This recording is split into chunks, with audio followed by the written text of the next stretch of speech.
안녕하세요. 이젤입니다. 애프터 이펙트 강좌를 시작하도록 하겠습니다. 이번 강좌는 지난번 강좌에 이어서 렌더링에 관련된 설명 두 번째 강좌입니다. 지난번 강좌에서는 출력물의 품질이라든지 렌더링의 영역을 결정할 수 있는 렌더 세팅 부분에 대한 설명을 드렸다면 이번 강좌에서는 아품 모듈이라고 해서 출력물의 포맷 및 크기, 그 다음에 오디오 설정을 지정하는 부분에 대한 설명을 드려보도록 하겠습니다. 그래서 일단 아웃풋 모듈에서 이 루스레스라는 부분을 클릭을 한번 해보도록 하겠습니다. 그러면 좀 마찬가지 이렇게 대화 상자가 이렇게 화면상으로 나오는 것을 여러분들이 보실 수가 있는데요. 자, 첫 번째 포맷 형식이 나오죠. 한번 눌러보도록 하겠습니다. 자, 눌러보면 어떤 포맷의 영상으로 렌더링 할 것인지를 선택하는 부분이라고 보시면 되겠습니다. 그래서 애프터 이펙트에서는 여러 가지 다양한 종류의 동영상 포맷과 그 다음에 스틸 이미지, 시퀀서 등으로 렌더링을 할 수가 있는 그런 부분이라고 보시면 되겠는데요. 물론 여러분들이 이 부분을 뭐 처음 접하신 분들은 좀 많이 혼돈해 할 수 있겠지만 여기에는 동영상 포맷과 그 다음에 이미지 포맷이 좀 다르다 이렇게 보시면 되겠습니다. 그리고 오디오 포맷도 좀 있는 것을 여러분들이 확인하실 수가 있는데요. 뭐 대표적으로 저희가 많이 보는 그 동영상 포맷 같은 경우에는 여기 보시면 킥타임 무비라든지 아니면 엠팩이라든지 그쵸? 이런 부분이라든지 2, 3 그다음에 이렇게 실제는 이제 뭐 그 여러분들이 컴퓨터 성능에 따라서는 MP4까지 들어오는 부분들도 있겠죠. MP3 그다음에 H264라든지 이런 부분들은 거의 뭘 나타내는 거냐면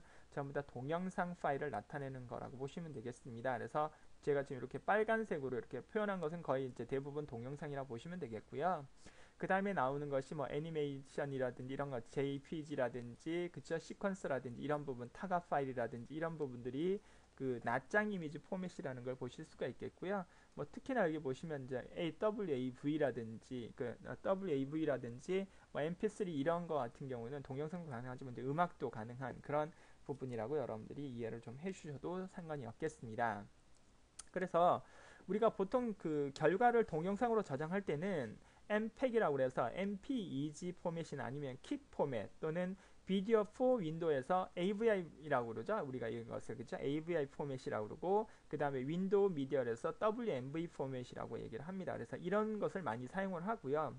낱장 파일의 연속인 시퀀스 파일로 저장할 때는 JPG 시퀀스라든지 그 다음에 TIFF라든지 TIFF 시퀀스라든지 아니면 타가 시퀀스 그러니까 TIFF 시퀀서라든지 아니면 타가 시퀀스 같은 것을 많이 사용을 하는 부분들이니까 그런 부분들을 여러분들이 참고를 하시면 되겠습니다. 자, 그래서 첫 번째 포맷이라는 것은 어떤 포맷으로 영상을 렌더링 하고 그 다음에 어떤 포맷으로 그 정지 영상을 뽑아낼 것인지를 결정하는 그런 부분이라고 보셔도 되겠습니다. 자, 그러면 여기서 뭐 제가 한번 더 추가를 한번 해보죠. 여기서 또 2차적으로 들어가는 부분들이 좀 있어서 잠깐 언급을 좀 하고 가겠습니다. 여기에 보시면 윈도우 미디어를 한번 클릭을 한번 해주시면 이렇게 새로운 창이 하나 떨어질 겁니다. 형태가 이런 식으로 떨어지도록 하거든요. 이게 이제 뭐냐면 그 코덱을 어떤 것을 사용해서 작업을 할 거냐. 그래서 여기에 보시면 뭐 뒤에 윈도우 미디어 비디오 9 스크린 코덱이냐 V7이냐 V8이냐 이렇게 따라서 여기 모양이 좀 따라지는데요. 자, 어떤 일부 포맷을 하게 되면 이렇게 새로운 그 옵션 창이 나와서 그 코덱이나 프레임 레이트 등의 더욱 그 세부적인 선택을 할 수 있는 창들이 떨어지는 걸 보실 수가 있겠습니다. 그래서 뭐 어떤 포맷을 누르게 되면 나오지는 않고요. 어떤 포맷을 또 누르면 나오는 부분들이 있기 때문에 그 부분들은 여러분들이 비교를 하셔서 여러분들이 구현을 하시면 될 것 같습니다. 자, 이것이 포맷 부분이 되겠고요, 여러분. 자, 그 다음 나오는 것이 그 EMBED이라는 부분이라고 나오는 부분이 있는데요. 제가 이것은 일단 비디오 4 윈도우로 바꿔보도록 하겠습니다. 그러면 이제 EMBED가 활성화된 걸 보실 수 있죠. 렌더링한 파일을 다른 프로그램에서 사용하다가 바로 수정할 수 있도록 그 렌더링된 파일에 프로젝트 파일을 링크를 하는 명령이라고 보시면 되겠습니다. 그래서 여기는 이제 넌 값도 있고 프로젝트 링크도 있고 그 다음에 링크 앤 카피 명령도 있는데요. 넌 값을 하게 되면 링크를 하지 않는다는 얘기가 되겠고 프로젝트 링크를 하게 되면 파일에 프로젝트 파일을 연결하는 부분이라고 보시면 되겠습니다. 그래서 그렇게 이해를 좀 해주시면 될 것 같고요. 자, 그 다음에 밑에 보시면은 그 포스트 렌더 액션이라고 나와 있는 부분인데요.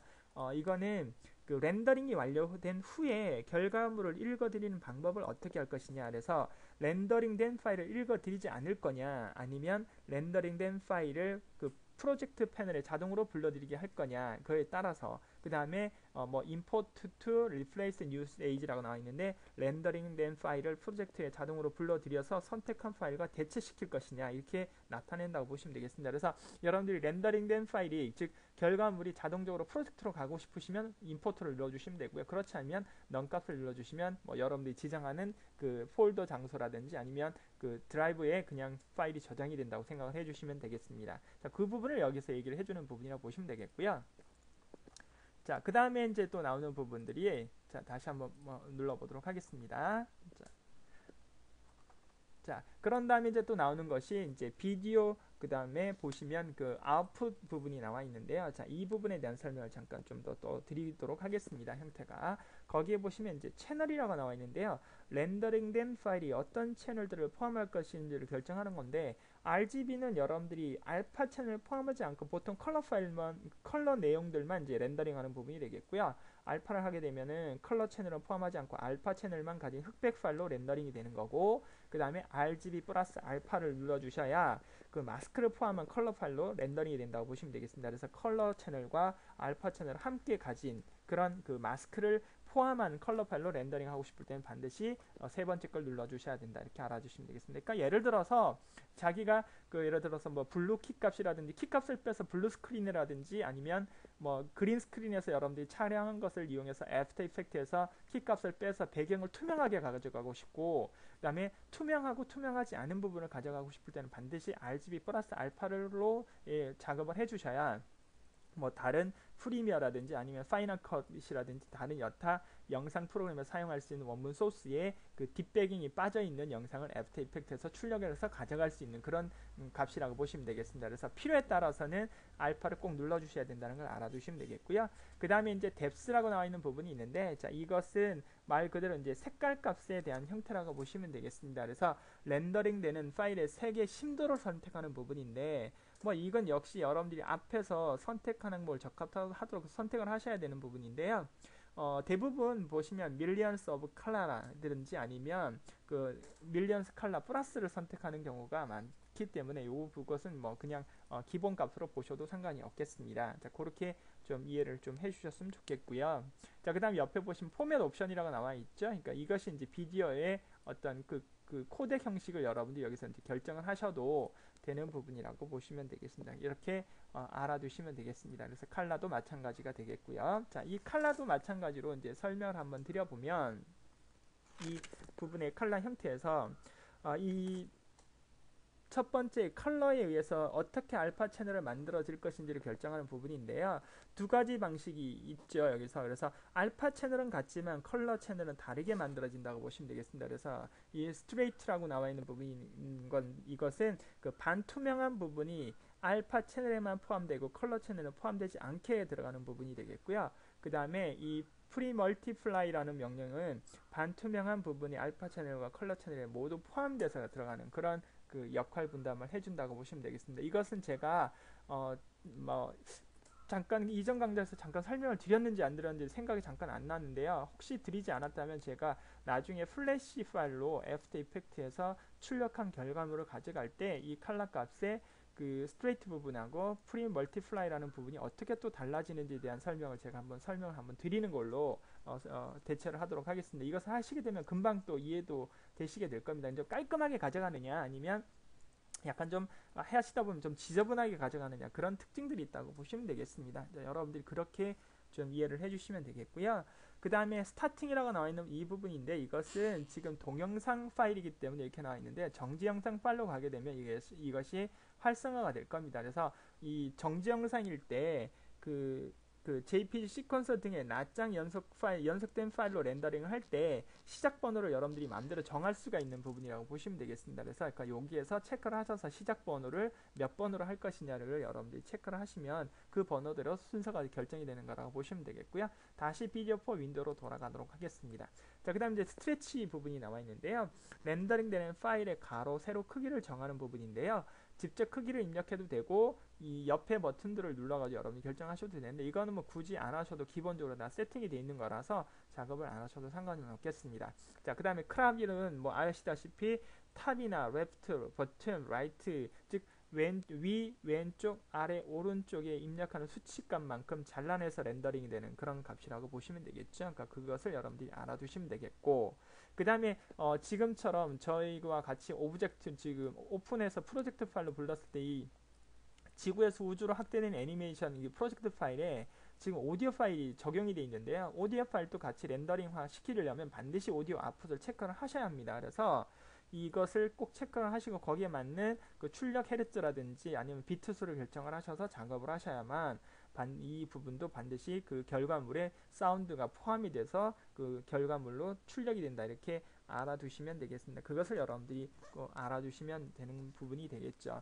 자, 그래서 물론 여기에 보시면 뭐 칼라 매니지먼트 부분이 있는데 이것은 그냥 제가 그냥 기본적으로 나중에 좀 더 설명을 하면서 제가 다시 설명을 드리는 걸로 하고요. 일단 메인 옵션 부분에 대한 설명만 제가 이제 쭉 한번 드려보았습니다. 여러분들에게. 그래서 여러분들은 이제 그런 부분들을 잘 기억을 하시고 작업을 잘 해주시면 되겠습니다. 형태가. 그쵸? 자, 이렇게 좀 알아주시면 되겠죠. 그래서 루스렛을 눌러서 제가 말씀드린 것처럼 이 옵션에 대한 기본적인 설명을 좀 드렸죠. 형태. 그래서 이 메인 옵션 아웃풋 모듈 세팅이라는 것을 말씀드렸다시피 출력물의 포맷이라든지 크기라든지 오디오 설정을 지정해 주는 부분인데 거기에 색상값과 투명값을 그대로 가져갈 건지 그 다음에 사운드도 가져갈 건지 그리고 링크를 할 건지 결과값을 나중에 프로젝트 파일 그 패널 창으로 다시 출력을 할 건지 아니면 하지 않을 건지 여러 가지 그런 세팅 값을 우리가 결정하는 부분이다. 이렇게 알아두시면 되겠습니다.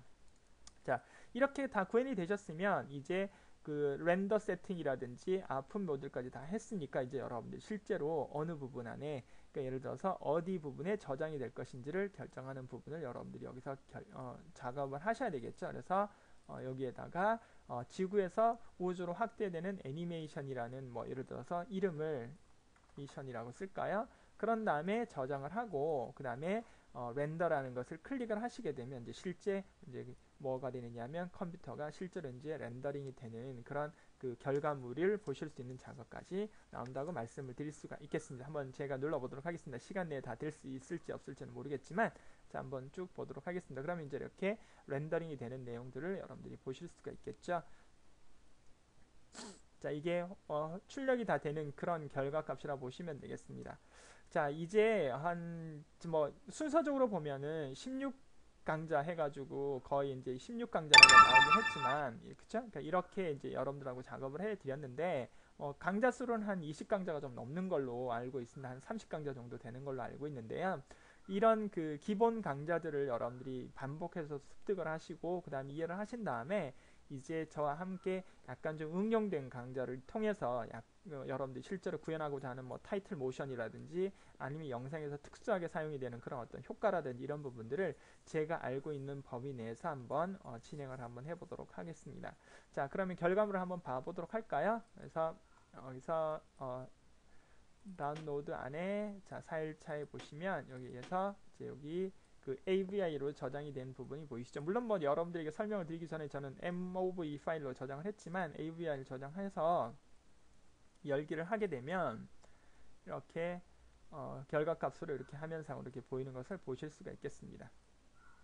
이렇게요.